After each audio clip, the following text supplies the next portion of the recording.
So Year 7s, we're continuing with our Gothic theme. Now this is going to be our last lesson before the Easter holidays. I'm not going to post any lessons for the next 2 weeks. I may, however, just post a few activities based around punctuation.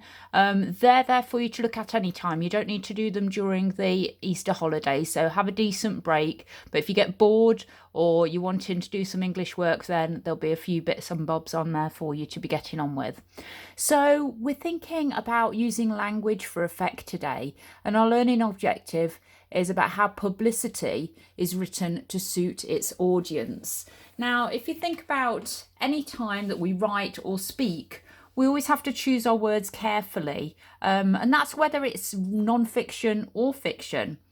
And being careful means thinking about what you're trying to achieve and who your audience or reader is. So, for example, if you want to give information to a group of 10-year-olds, you'd choose quite simple, straightforward language. You could use some slang or informal words in there.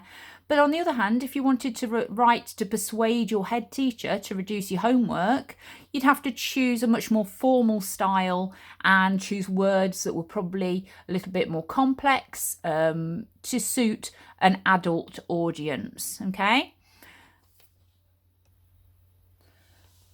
So we're going to be thinking about improving our vocabulary choices, thinking carefully about the words we're using. And we've got 3 sentences on the board that I would like you to add to make them more improving. So the wind blew through the trees, the castle was on the hill, the sun shone on the beach. So have a go at improving those sentences and write those in your books. I'm going to show you an extract in a minute called Nightmare Alleys, and this is a place to go to, like a ghost walk type of thing, and it's a leaflet designed to persuade people to visit Nightmare Alleys. So what I'd like you to do, I'm not going to read the text to you, I would like you to have a go at reading that text aloud and dramatising the appropriate language in the reading. So thinking about where you need to put emphasis on the words, where you're going to try and make your voice or the tone sound a little bit more scary or creepy. Are there some words that you might say a bit louder or quieter than others?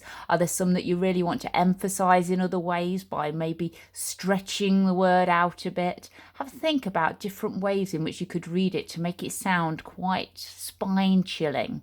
And then once you've done that, I'd like you to have a go at writing down an example of the present tense and any threatening words that make it sound a bit creepy, mysterious, and write down and explain at least 2 other ways the writer uses to make us want to visit Nightmare Alleys, okay?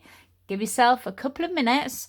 Read through it a few times. You could try using different voices. You could even get people at home involved and get them to try and read it and see how it differs to your reading of it. So have a go at that. Do the activity. Just put me on pause for a minute when we've got the piece of writing on the board, and you can have a go at reading it through.